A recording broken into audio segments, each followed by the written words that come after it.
We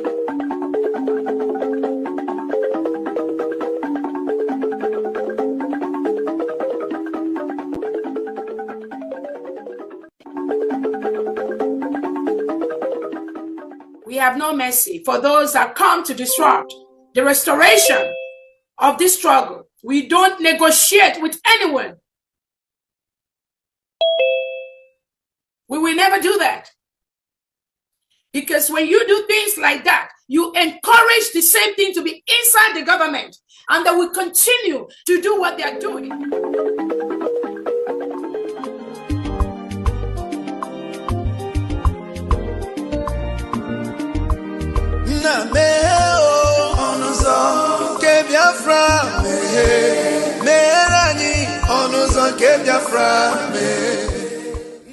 Welcome, fellow Biafrans, lovers of freedom across the world. I welcome you to this amazing platform.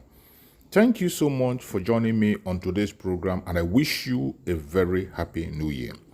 Finally, we are now in the year 2025, and as we proceed in the year 2025, we must not forget that we have a lot of responsibilities. Our responsibility in this platform is to give you information and make sure that you have an update on what is going on in Biafra land, more especially things that has to do with the restoration of independent state of Biafra. Today, I am going to share with you a very important video. Please pay attention to this video. In all the information that we see here, you are going to see that they have started again a new deceit to distract us from the restoration of independent state of Biafra. We must not be distracted. It is either Biafra or nothing. Mazen Nandekano said it to us, and he has not changed his mind. If anybody tries to insinuate that Mazen Nandekano have changed, that is a lie. Watch this video from beginning to the end. You will understand that the enemies will never give up. And those of us who are focusing on the restoration of Biafra, we must not give up. Do not get distracted, regardless what you hear or what you see. Always remember that it is Biafran first. All eyes must be on the rising sun. Every eye must be on the rising sun. Do not allow yourself to be carried away with things that are happening around you. The restoration of independent state of Biafra is one thing that we must focus on. We have the United States of Biafra now. Let's watch. Pause on what's happening in the nation. All right. So with us in the studio is the presidential candidate of the AAC and a human rights activist, Mr. Omoyole Sowore. Good afternoon, sir. And thank you for having me. Happy New Year to you and your viewers. Thank you. Thank you. So I saw a tweet that you just tweeted today, and you say, make I talk for pidgin English. Yes. Vex. You know, that's a bit switch. So you say the kind of hunger and pain where you see this administration, that the Tinubu's administration has inflicted on Nigerians, say nobody don't inflict that kind of hunger and pain before. Why did you do that? Not be here. You know, we have to keep telling people the truth. Say, this people we come tell us they bring renew hope. Now hopelessness, now them bring. So, and before it did difficult to tell people how things bad rich, but this one now your stomach will tell you say town hard. Okay, but the president has often said, and his followers have often said that the economy is rebounding. And you heard the APC spokesperson say that, Monka, that the economy is rebounding, and the president said that it's just a teething period and necessary painful steps because we're living fake life. Do you not think that we should cut the president a slack a little bit and just watch and see his policies thrive and perhaps just give him the benefit of the doubt? You know, I was calculating today that these guys have already spent 2 years almost in power. Yes, almost. Because by February of 2027, election is here. So we have about, almost 2 years to go. In fact, from 2026, electioneering starts. In fact, they have started. They've started electioneering already. But I think this time around, they want to deliver more hunger, more starvation, more poverty, so that people will come, they beg for them to at least give small. And then they will now preserve everything towards the end and at their usual palliatives. With all that the president is doing? What has he done? Make you tell me now, where is it that you have found the jobs that they promised they will create? Where have you found the roads that they said the money they will save from removal of fuel subsidy they will use to build it? Where have you found the hospital that they built? The only people who are doing well as the president are his people. He's the one who bought a new jet in the midst of this starvation and poverty.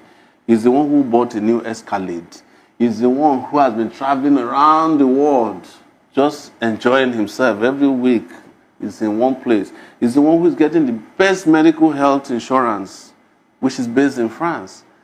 Every other thing for Nigerians now is just sorrow, tears, and blood. Apology to Fela. All right, I understand the direction you are going. Yes. You are talking about things that here and now. But I wanted to look at the policy direction the president is traveling. If you look at quite a few things. You are a presidential candidate. Yes. I can't recall you talking much about removal of fuel subsidy. But no, I was opposed to it. Okay, you were opposed to it. Okay, I was opposed to it. But other people, I knew that it would cause this problem that we have now. Okay. And I spoke extensively about it. Okay, we'll come to that. But your co-contestants also said they were going to remove fuel subsidy. Co-contestants are people who are in the same WhatsApp group. I was the only person who was not. Okay. Now, remove the fuel subsidy. How about the local government autonomy, the way he's pushing it? How about the tax reform bills, the way he's pushing it? How about the state police, the way he's pushing it? How about the Regional Economic Development Commission, the way he's pushing it? Things might be hard now. Don't you think that he's traveling a direction that you don't solve problems of hunger and starvation by doubling bureaucracy.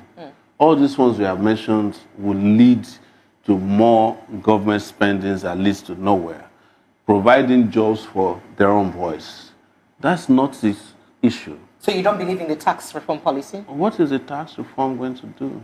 Redistribution of income and resources more and all of that. For the same people. I've already talked about tax before.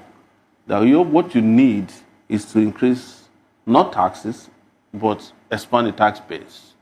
And I know this because Nigeria has the lowest tax base in the West Africa region. We're about 7 to... And it's because the rich people are not paying taxes. But now you want to collect more from the poor, which was something exported from Lagos. They exported this whole tax collection thing from Lagos. You know where it's going to end? You're going to have private tax collectors introduced nationally. Oh, whoa. Yes. So you think that the alpha beta thing may play out nationally? That's where they're headed. Why do you think so? Because to collect such taxes that they have introduced, they will need to introduce all these amorphous tax collection agencies that are not in government to do that for them. And that's where they're headed, is to provide an opportunity. But if it's to make room for more efficiency in tax collections or taxation, does it matter? I'm pointing you to Lagos. More taxes collected in Lagos. Lagos is still one of the most challenging places to live in the world. But they also say that the tax reform bills are poor. That is going to benefit the poor. More like you don't need to be told that these people don't work for poor people. They work to create poor people. That's what the government has always been about. So you sound like there is a deliberate impoverishment of the Nigerian people. That is what, what did removal of fuel subsidy do to you? Governors are getting more money. Yes. Governors are not poor. They are these people who are already rich, who are getting more money. Are you getting okay, yes. Okay. The rich is getting richer. The poor people are getting poorer. So should we hold the president responsible for the fact that governors are getting more money yet? That money doesn't trickle down. Those money don't trickle down to the poor people. Do you know what has happened under the Tinubu regime? Okay. They have created a one-state system, one-party state. That's what I was trying to say. And that is that if Tinubu travels to Lagos today, all the governors will come and greet him. To show appreciation for one thing, that you mentioned, they're getting more money, they're delivering less services, they are creating more poor people. So they are grateful to the man who is giving them more money to buy houses abroad, live large, and ball, All right, so let's get to the subsidy removal that you talked about, because it's clear that we get your take on it. In 2012, when Jonathan wanted to remove subsidy, a lot of people, clamped down on it and said that, first of all, it was fake, including people in this administration. However, a lot of people, including this administration now, think that it's a way forward because they claim that the subsidy only enriches a minute set of people. But how come it's become very difficult for us to specify those people that the subsidy enriches alone, considering that people have often said that the countries that wants us to de-amplify the subsidy removal are have one sort of subsidy or the other in their countries. Yeah. I'm talking about the IMFs and World Banks of those. That's right. So, why do you think it's been very difficult for us to block those leakages and those loopholes in our subsidy system, and then to also call them out and thoroughly deal with those people who are gaining from the subsidy? That's exactly why, when they are retelling these stories, we must keep telling it the appropriate way. People have said that in 2012, people fought against Jonathan's subsidy, and as a result, have no right to complain when Tinubu removed subsidy. That's not true. What we found out during Jonathan's time, after the Occupy Nigeria 2012 struggle, was that we actually found out that a lot of the people who were supplying fuel weren't supplying anything. Some of them, it was found out, were importing fuel to Nigeria with ships that capsized 20 years ago. You knew about it. Some were importing water and claiming. So the port became a place for racket. All of them were arrested, or some of them were arrested. They probably arrested the small boys. But go and ask today what happened to it. Was anybody jailed for? If anybody went to jail, the Court of Appeal was there to take them out. They are all back in business. Why can they not be jailed today by this administration? Because the people who are supposed to jail them are the ones who are the owners of the racket. All right, so let's look at the end. Okay, so yes, I wanted to ask something. The inability of the previous government, Buhari, Jonathan, to remove fuel subsidy, and the ability of this current government, the president, to remove that subsidy, doesn't it show some kind of political will to do right? It's not the political. It's not political will. Where others fear to trade, no, it's not political will. See, why people like Tinubu are dangerous is that they have been in this game for a long time, and I say they are very dangerous people because they have been involved in everything. They were in the opposition. They have been in government before. So they understand the weakness of the Nigerian people. That was why the day he removed subsidy was when nobody was watching. The day everybody was watching but not paying attention, which was the day of his inauguration. And I won't be surprised that him falling on that day was programmed to distract attention. So they created content for people. Oh, Tinubu just fell, Yakata.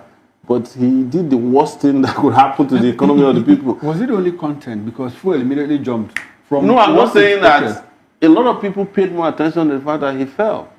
That was what was trending. And the impact of what he did. The impact of what he did not catch up onto the public until a few days later they realized that, oh my God. Okay, so you just sound like the president is somebody who already understands the character of Nigerians and he plays with the character. Is that what you're trying to say? That the president is deliberate with how he deals with Nigerians? Most people don't know Tinubu as much as I know him. And it was because when we were doing pro-democracy, we knew them. We knew how they came to the pro-democracy movement and stylishly hijacked it with Nadeco and ran away from the country. Left those of us who really were doing the struggle to be endangered. Why they all disappeared? Oh, you think that was deliberate? It was. So are you also of the school of thought that perhaps he was working with Abacha somehow? Because people are insinuating that there was a backyard movement. And that's why you have people like Bagudu working in this administration. They were close to all the politicians at that time, the SDP people. They were all close. Even Abiola. So that means he was betrayed in Adeco at that time? No, they were all part of it. Even Abiola's cabinet, it was the cabinet Abiola wanted to use that he gave to Abacha. Foolishly. I would say that any day. Thinking that Abacha will hand over power to him. But there's nowhere in the world that people get power and hand it over to anybody. Not even a father will hand over power to their child except they are dying and they have no reason to keep on to power. So it's the same thing with all of them. Do you know how you understand what the game they were playing? When the military took over, when Abacha died, all these politicians went to meet with Abubakar. They did not ask after Abiola. Yes. We were in Lagos waiting for Abiola to be released. We saw them meeting with Abubakar. And when Abubakar took over power and handed over power, They were his greatest friends. I remember we going to protest against Abubakar when they were giving him an award at the Chicago State University. Oh, wow. Famous Chicago State University. The infamous Chicago State University. I would just like to maintain famous. It's okay. All of them followed him there. Whoa. Yes, they followed him there. We were there. We saw Chief Shegun Shop. I was like, but you guys were fighting against the military. Why are you so close? You know that they maintain a bond. But the presidents have stated it several times that one of the reasons why he would ensure he works for the generality of the good of the people, it's because he fought the military, he risked his life, and he fought for this democracy we're enjoying. You're saying that they didn't fight the military because they have the same characteristics. In fact, what they are doing now is worse than what the military was doing.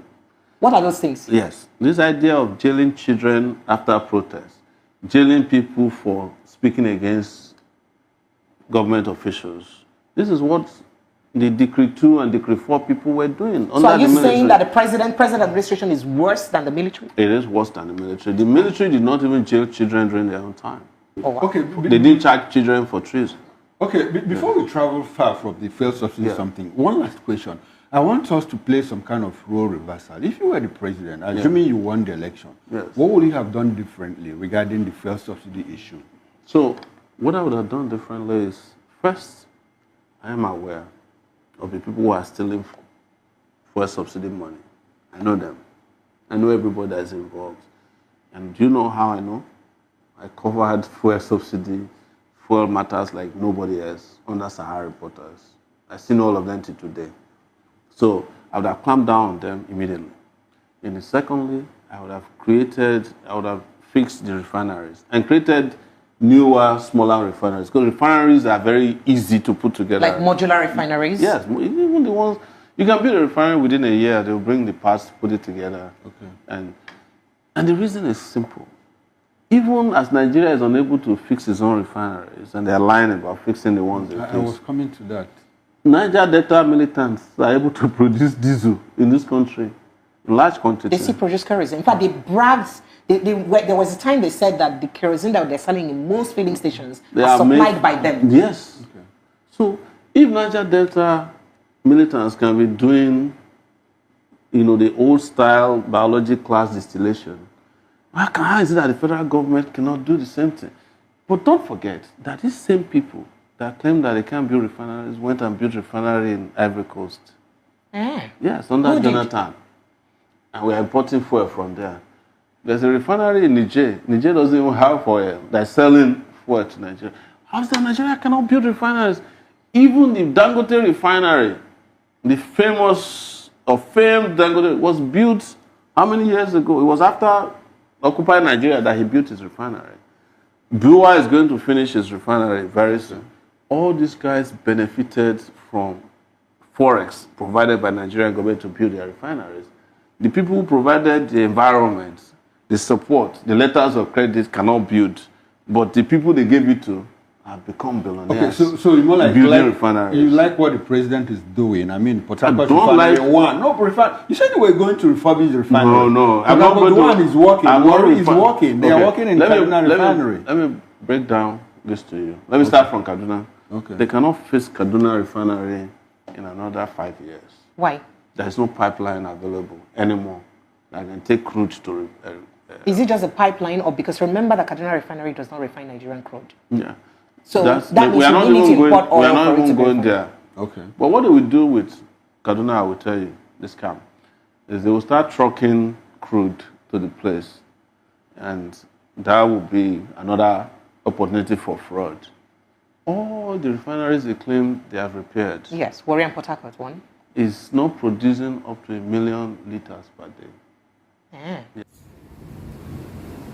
Thank you so much for watching the program. I appreciate you for your patience to watch from beginning to end. I hope you have learned a lot from this very program that I just played, this video. Please like and share the video. Share to all platforms.